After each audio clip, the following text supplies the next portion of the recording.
Hello everyone and welcome back guys to a brand new video. Today we're here back for the start of yet another new LCR series. Obviously we just finished off the Rallycross Championship last week. We finished off the Formula E Season 3 a couple of weeks ago here. And today we're here back for the all-new Forza Championship, the 7th LCR Forza series here in, obviously, LCR history at the end of the day. And this one is the IndyCar Championship. Now, for those of you that have been around this channel for a while, you'll know this was actually the one that got away, in all honesty.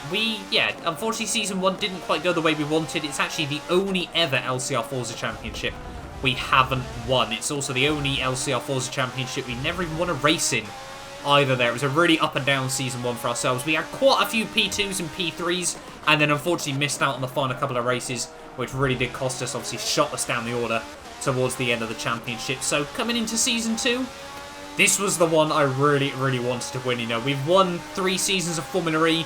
We've won the Aussie V8 series a long time ago. Now, that was all the way back on Forza 6, a good 3 years ago. And obviously the Formula 4 Championship towards the end of last year here. And yeah, this one, we really wanted to come in and win at the end of the day. Now, for this series, we're not actually racing with an LCR driver because they all found each other in teams. So we were actually racing with VSR Dralix, a good mate of mine from the LCR F1 League. And I've raced with him around all sorts of places in the past. He's an incredibly quick driver on F1 and also a very quick driver on Forza as well. It became very clear over the course of this evening's racing here as we head towards the end of what would be my fastest qualifying lap, though a fairly hooked up lap here at the circuit of the Americas here, out through the final corner to finish off the lap there. It's fairly tidy. There was definitely a bit more time to find, but down towards the start finish line, it's going to be a 1 minute 43.68 there. And that would be good enough for pole position ready for the start of tonight's racing there. You can see, having a look as we head over the start-finish line for the final time there. It was actually be my teammate Dralix for Aston Martin Chungus Racing that would qualify himself on the front row alongside me there. So our team, Aston Martin, wrapping up and locking out the front row there. Jork, obviously one of my big rivals from Season 3 of the Formula E Series, and obviously my teammate over in the OMA Endurance Series as well, would qualify in P3, ahead of LSE and Wolf, I should say, in 4th, Mel in 5th, Buck, Apex, and then I think it was Kez, Typhon even, and then I think it was Gods Among Us, and then also Kez rounding out the top 10 here. But yeah, a 16-car field for the start of the LCR IndyCar Series Season 2. Maybe, just maybe, tonight could be the night we take home our very first race victory in this championship. Getting ready though for the rolling start. Obviously something a bit different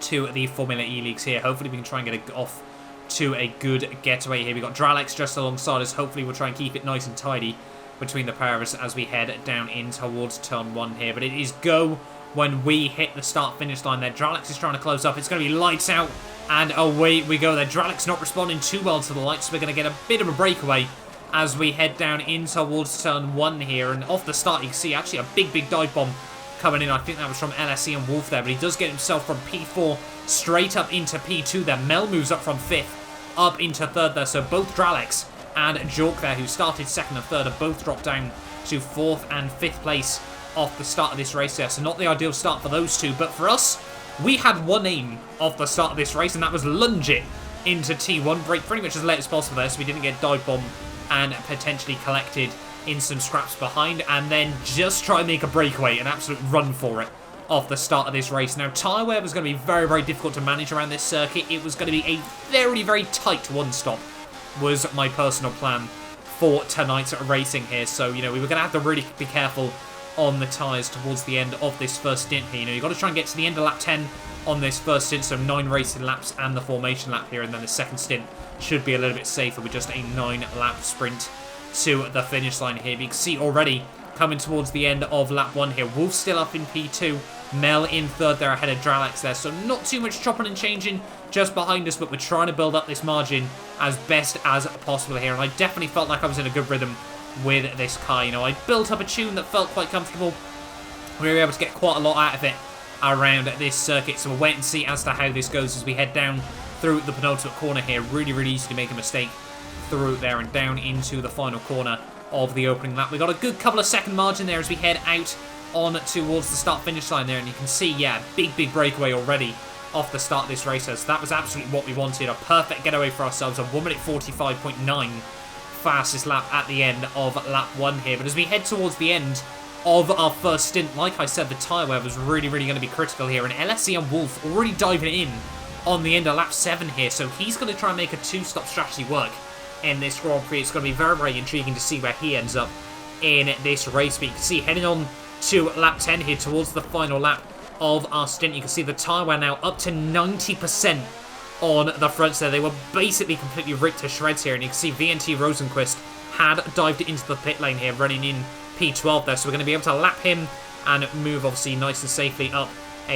just into some clear air once again there. But you can see just how much time we're suddenly about to lose on this set of the tyres there. Once they get over, I think it's 95%, they just completely hit a cliff there. And you can see in towards the final couple of corners, the right front hitting 90%, and now all the grip has gone. You have got nothing on these fronts. So I was having to dab the handbrake to get the car hooked into the corners here. You can see this corner is a bit of a blend normally.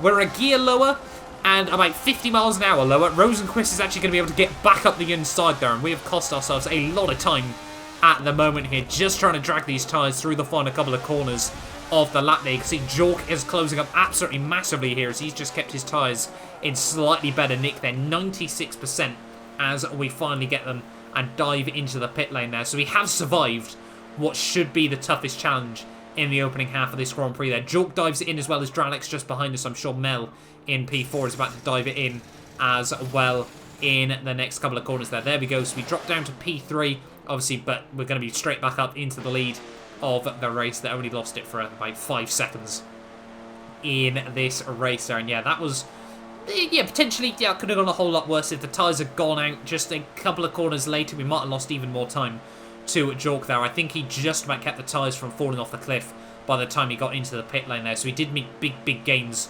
on ourselves as we headed in for our one and hopefully only pit stop of the race there. But coming back out though of the pit lane, we're still up in the lead of the race there, getting a little bit close to the pit exit line there, but we do hold on to it as we head out through turn 1 once again there. You see, yeah, we've got about still a 5-6 second margin over Jork, and as we head on towards the final few laps of this Grand Prix, I'm going to let you guys ride on board then with what would be my fastest lap from the evening there. It would be a 1 minute 42.9. We'd actually set quite, a few 42.9s. They were definitely possible here in tonight's racing. It was more just a case of getting a good run through the first couple of corners here. There is a couple of bonus points, obviously, for fastest lap as well. 100 points for the race victory plus the 2 bonus points was what we were trying to aim for in the opening round of this series there. As we head through the S's on this lap, nice, clean and tidy, clipping all our apexes there, running over the curbs where we needed to, avoiding them where we needed to as well there, and only just keeping it between the white lines as we head at the S's towards the end of Sector 1 there. Coming down in towards the hairpin though, trying to get ourselves a good run out onto the back straight where then got traction control enabled and trying not to lean on it all too much though nonetheless, as we head now down the long back straightaway here, topping out at over 200 miles an hour. This car, despite all the error we had on it, was still an absolute machine down the straights there. 204 miles an hour, cycle all the way back down the gears from 6th into 1st in the space of just over a second there.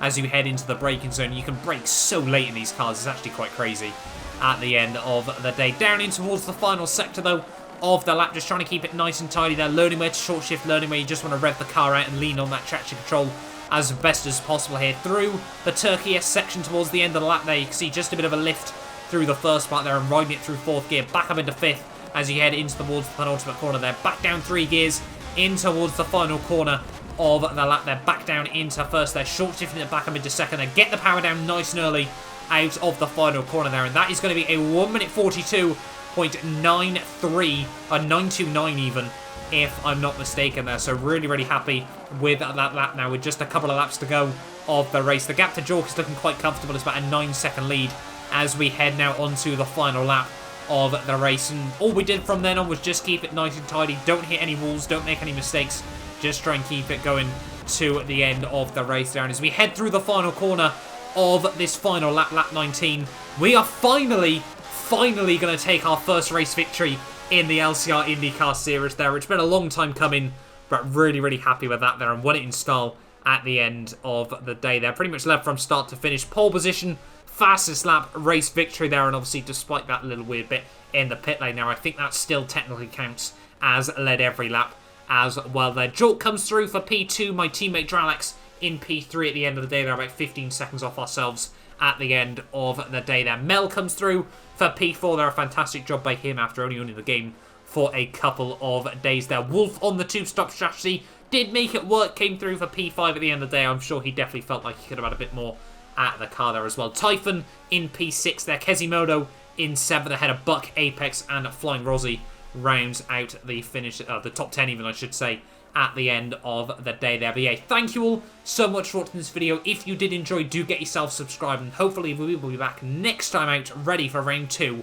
where we head to Long Beach.